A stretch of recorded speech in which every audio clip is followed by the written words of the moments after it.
আজ আমরা অভিকর্ষ ও মহাকর্ষের পরবর্তী অংশ এবং অভিকর্ষ ও মহাকর্ষের প্রভাবে গতি সম্বন্ধে আলোচনা করব।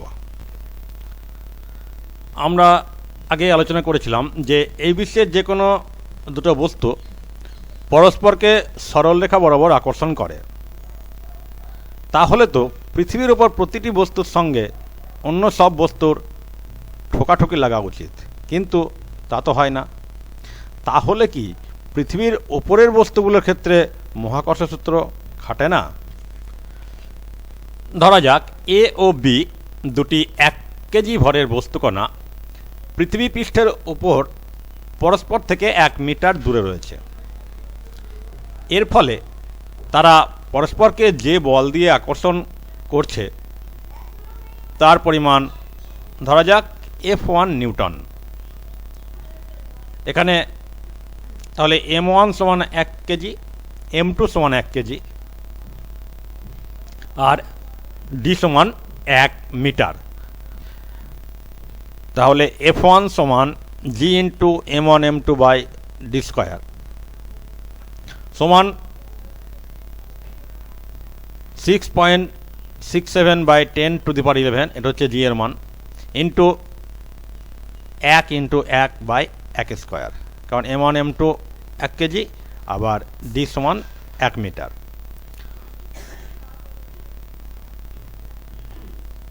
অত নিউটন সমান 6.67 by 10 to the power 11 newton. এটা ক্যালকুলেশন করলে পাওয়া যাবে কত? F1 সমান ফোর্স যে মানটা বেরোলো সেটা হবে 0.000,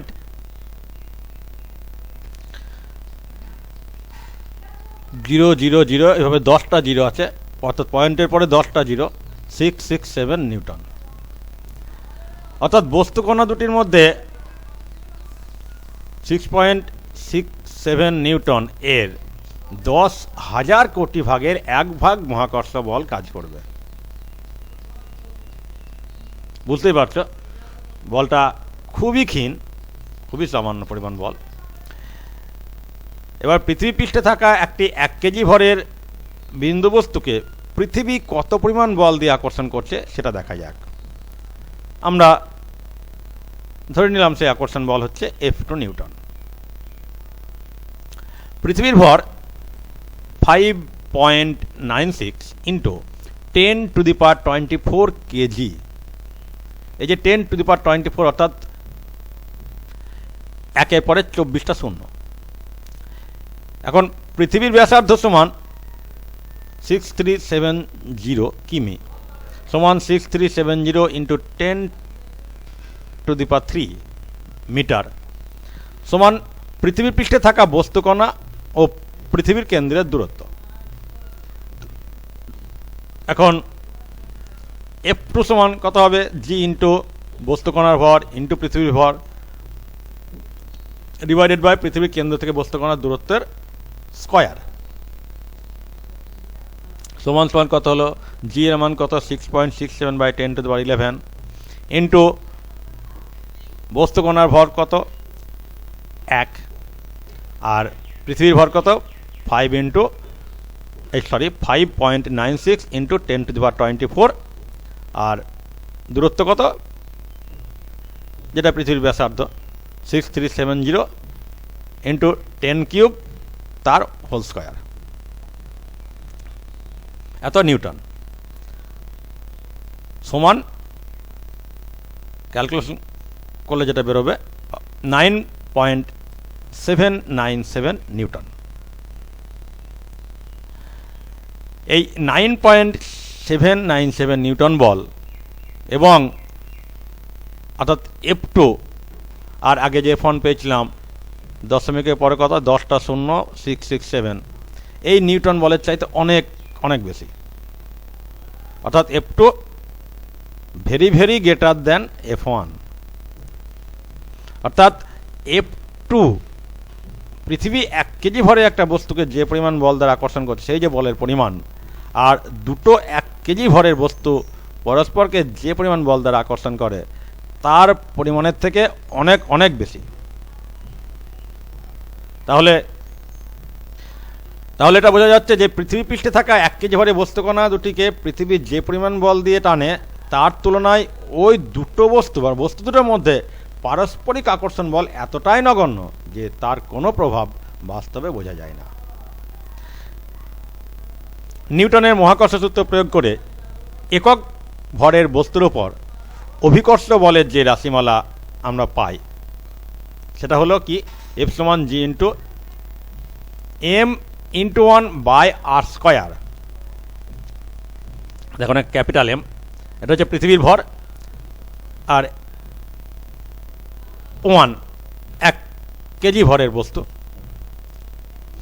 মানে একক ভর, আর ক্যাপিটাল R² আর হচ্ছে পৃথিবীর ব্যাসার্ধ, সমান কত পাওয়া যাবে GM/r²।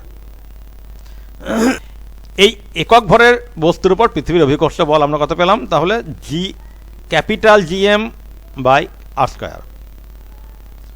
এই একক ভরের বস্তুর উপর পৃথিবীর এই যে অভিকর্ষ টান, এটাকে ছোট হাতের G দিয়ে চিহ্নিত করা হয়, যেটা আমরা করি সেটা। অর্থাৎ স্মল g সমান কি পেলাম, GM/r²।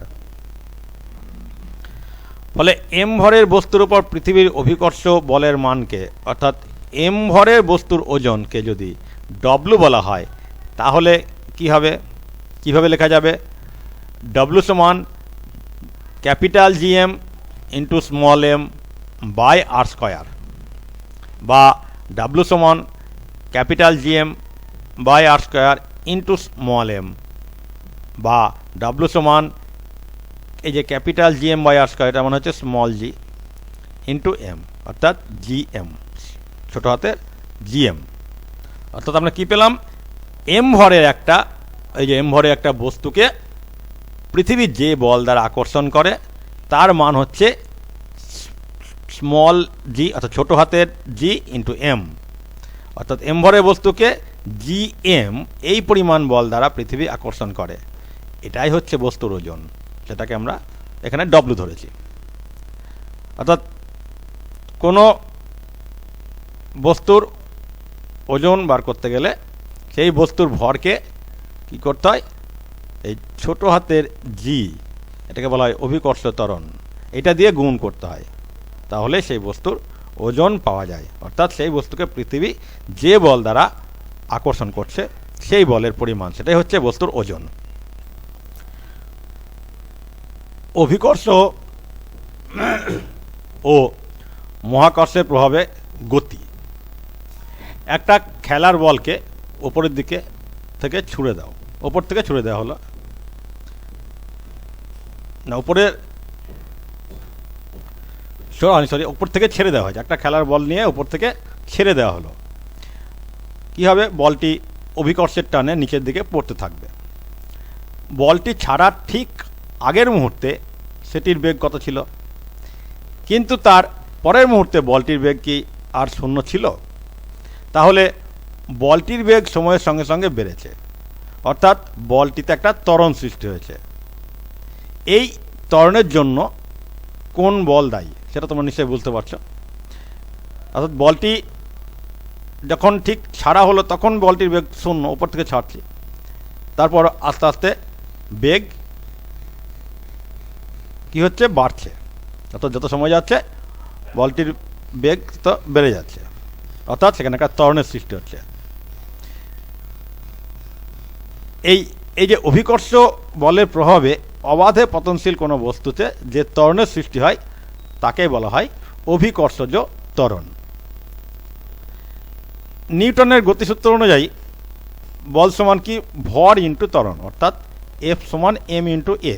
F মানে হচ্ছে ফোর্স, বল, m হচ্ছে মাস, ভর, আর a হচ্ছে অ্যাক্সিলারেশন মানে ত্বরণ। অর্থাৎ ভরকে ত্বরণ দিয়ে গুণ করলে বল পাওয়া যায়। তাহলে কোনো বস্তুর উপর অভিকর্ষজ বলের প্রভাবে কত ত্বরণ হওয়া উচিত? তাহলে আমরা কি পেলাম, F সমান m এ, এখানে এফ হলো এম ভরের বস্তুর ওপর অভিকর্ষজ বল, যার মান কত, জি ইন্টু ছোটো হাতের এম ইন্টু বড় হাতের এম বাই আর স্কয়ার। ছোটো হাতের এমটা হচ্ছে বস্তুর ভর, বড় হাতের এম এটা হচ্ছে পৃথিবীর ভর,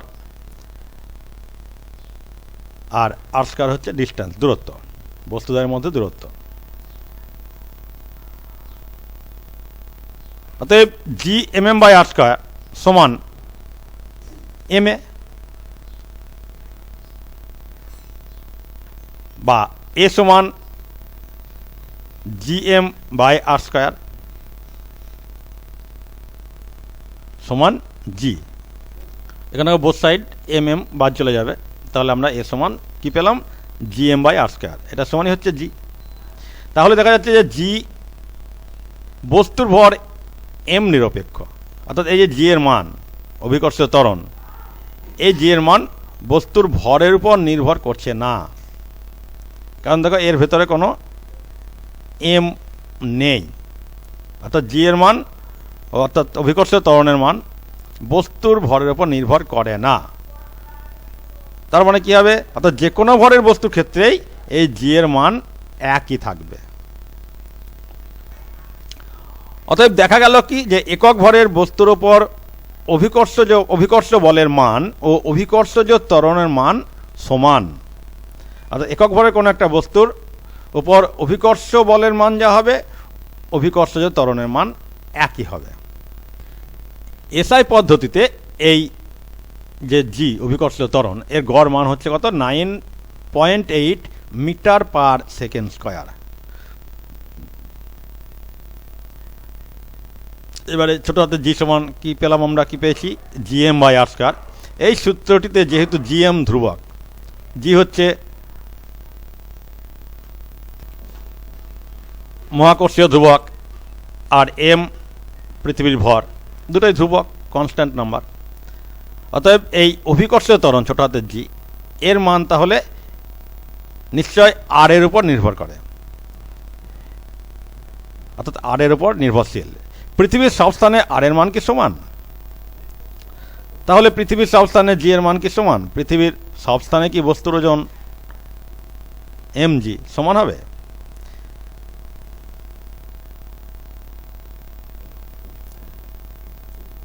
হিসাব করে দেখা যায় যে চাঁদের গড় অভিকর্ষ ত্বরণ পৃথিবীর গড় অভিকর্ষ ত্বরণের 1/6 গুণ। তাহলে পৃথিবীর সব স্থানে এই জি এর মান অর্থাৎ অভিকর্ষ ত্বরণের মান সমান হবে না, কারণ পৃথিবী তো একেবারে গোল নয়, যার ফলে এই আর এর মানটা কম বেশি হবে কোথাও কোথাও। মেরু অঞ্চলের দিকে আর এর মানটা বেশি হবে, আর নিরক্ষীয় অঞ্চলের দিকে আর এর মানটা একটু কম হবে। ওই জন্য সেখানে একটা গড় অভিকর্ষ ত্বরণের কথা বলা হয়। তা সেখানে দেখা যায় যে গড় পৃথিবীর যে গড় অভিকর্ষ ত্বরণ আর চাঁদের গড় অভিকর্ষ ত্বরণ, সেটা পৃথিবীর গড় অভিকর্ষ ত্বরণের থেকে 1/6 গুণ, অর্থাৎ 6 ভাগের 1 ভাগ হচ্ছে চাঁদের অভিকর্ষ ত্বরণ। 1 কেজি ভরের কোনো বস্তুকে পৃথিবী যে পরিমাণ বল দিয়ে আকর্ষণ করে সেটা হচ্ছে কত, 9.8 নিউটন। কোনো বস্তুর ভর এবার 3 কেজি হলে তার ওজন কত হবে, 3 × 9.8 নিউটন। তাহলে ওই বস্তুর ওজন চাঁদের পৃষ্ঠে কত হবে, 6 ভাগের 1 ভাগ।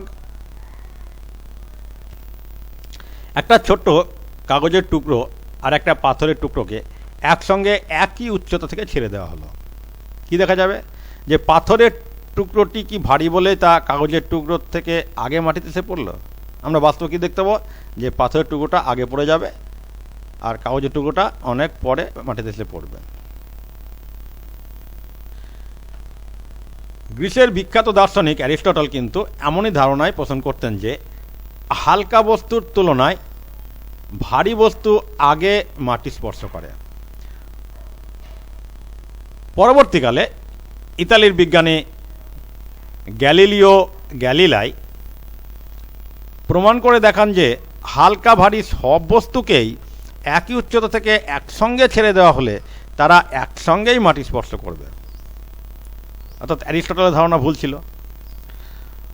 শোনা যায় যে গ্যালিলিও একই আয়তনের একটা নিরেট লোহার গোলক ও একটি কাঠের গোলককে ইতালির পিসা শহরের বিখ্যাত হেলানো মিনারের শীর্ষ থেকে একসঙ্গে ছেড়ে দেন। সবাই অবাক হয়ে দেখেন তুলনায় ওজনে অনেক ভারী লোহার গোলক ও হালকা কাঠের গোলক প্রায় একসঙ্গেই নামতে থাকে এবং প্রায় একসঙ্গেই এসে মাটি স্পর্শ করে। এবার আমরা একটা পরীক্ষা করব। 1 টাকার একটা কয়েন নাও, কয়েনটার চাইতে ছোট একটা কাগজের টুকরো কেটে নাও, অর্থাৎ গোলাকৃতি বা চৌকে যাই হোক, কয়েনের থেকে একটা ছোট টুকরো কেটে নিতে হবে। কাগজের টুকরোর মাপ যেন কোনোভাবে কয়েনের থেকে বড় না হয় আর কি। এবার কয়েন ও কাগজের টুকরোকে আলাদাভাবে একই উচ্চতা থেকে ছেড়ে দাও। কি দেখা যাবে?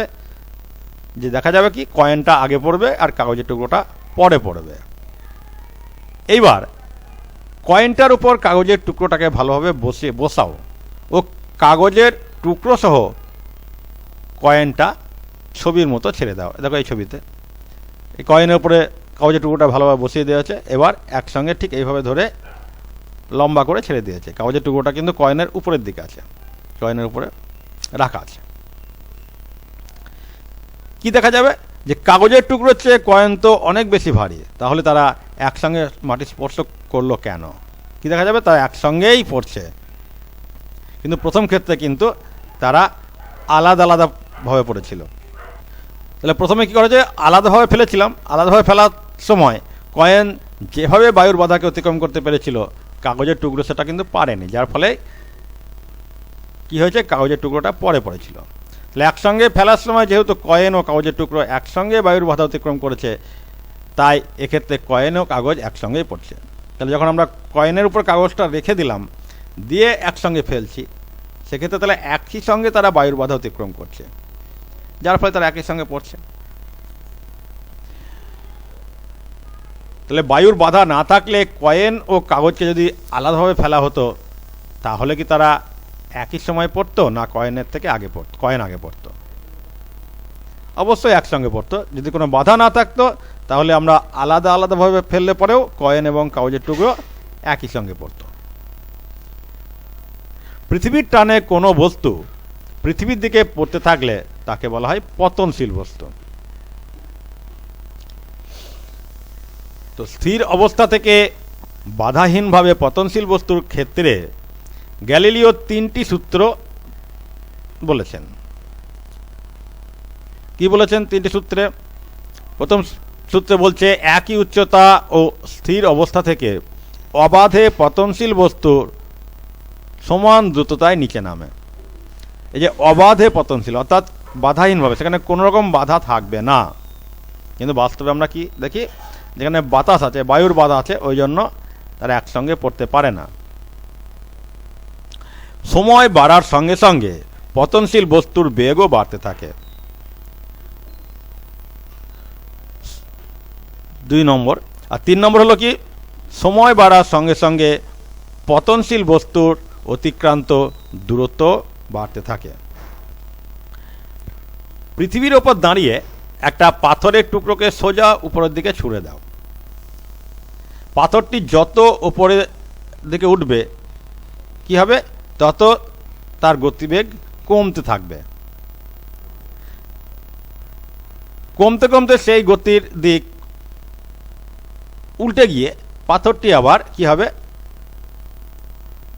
নিচের দিকে নামতে শুরু করবে। একটা সময় গিয়ে পাথরটা স্থির হয়ে যাবে, আবার তারপরে নিচের দিকে নামতে শুরু করবে। কেন হচ্ছে এটা? কারণ হচ্ছে পৃথিবীর অভিকর্ষ টান। পৃথিবীর অভিকর্ষে টানের জন্যই এই ঘটনাটা ঘটে। অভিকর্ষে টানের দিকেই ত্বরণ হয়, ফলে ঊর্ধ্বমুখী বেগ কমে ও এক সময় অভিকর্ষের টানের দিকে তা বাড়তে থাকে, তাই পাথরটি আবার ফিরে আসে। এইবার ভূমির সঙ্গে কোনাকুনিভাবে একটি পাথরের টুকরোকে ছোড়া হলো। পাথরটির গতিপথ কেমন হবে? বক্র হবে, যেহেতু আমি কোণাকুণিভাবে ছুঁড়েছি। এক্ষেত্রেও অভিকর্ষের টান ভূমির দিকে। তাহলে পাথরটার গতিপথ কেমন হবে? এই ছবিতে দেখো, একটা কৌণিকভাবে এটাকে ছোড়া হয়েছে, পাথরটাকে কোণ করে আস্তে আস্তে এটা একটা কার্ভের পথে আস্তে আস্তে নিচের দিকে নামতে, কিছু দূর আস্তে আস্তে উপর দিকে উঠবে, একটা সময় পরে আবার নিচের দিকে আস্তে আস্তে ওই বক্রপথে নামতে শুরু করবে।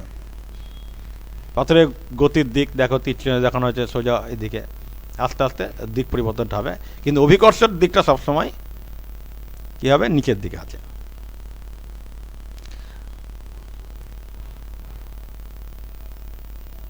তাহলে এখানে অভিকর্ষের টানের জন্যই এই ঘটনাটা ঘটছে। তাহলে অভিকর্ষের টানে এই জাতীয় চলন্ত বস্তুর বেগ পাল্টায় এবং বস্তুরটি ছবির মতো, এই যে ছবি, এই ছবির মতো বাঁকা পথে আবার ভূমিতে ফিরে আসে। কোণাকুণি ছোড়ার সময় পাথরটিকে যদি আরও জোরে ছোড়া হতো তাহলে কি হতো? সেটা এই বক্রপথটা আরও বেশি হতো, পাথরটা আরও অনেকটা দূরে গিয়ে পড়তো। এখানে এই গতিবেগ দেওয়ার জন্য এই পথে এসে পড়েছে, যদি আরও গতিবেগ দিতাম পাথরটা এই পথে আরও দূরে যেত, দিয়ে এইখানে এসে পড়তো, আরও দূরে গিয়ে পড়তো। তাহলে এটা বোঝা যাচ্ছে যে জোরে ছুটতে ছুটতে এমন একটা সময় আসতে পারে যখন পাথরটি পৃথিবীতে ফিরে আসার বদলে পৃথিবীকে ঘিরেই ঘুরতে থাকবে। তাহলে আস্তে আস্তে কি হচ্ছে? এই পথটা, বক্রপথটা তো বাড়ছে। এই ঘোরার সময়ও কিন্তু পাথরটির বেগ অভিকর্ষের টানের দিকেই বদলাচ্ছে, কিন্তু যাত্রাপথটি বৃত্তাকার হয়েছে। এখানে ছবিটা দেখো, আস্তে আস্তে প্রথমে ছড়া হয়েছিল এই পথে গেল, তারপরে বেগ বাড়ানো হলো এই পথে গেল, তারপরে আরও বেগ বাড়লো এই পথে গেল, আরও বেগ বাড়লো, সে তখন আস্তে আস্তে আর এখানে নামতে পারছে না, এই পথটা আস্তে আস্তে এই পথে ঘুরতেই থাকছে, এই যে এইভাবে ঘুরতে থাকছে। লেখা বেগ বাড়াতে বাড়াতে একটা নির্দিষ্ট বেগ দিলে তখন কি হবে? এই পথেই সে ঘুরতে থাকবে, এ কিন্তু আর নিচে নামতে পারছে না।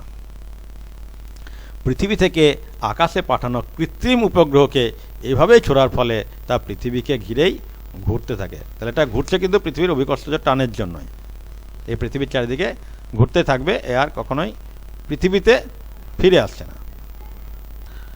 আজ এই পর্যন্ত থাক, আমরা পরবর্তী ক্লাসে স্থির তড়িৎ বল ও আধান এই সম্বন্ধে আলোচনা করব।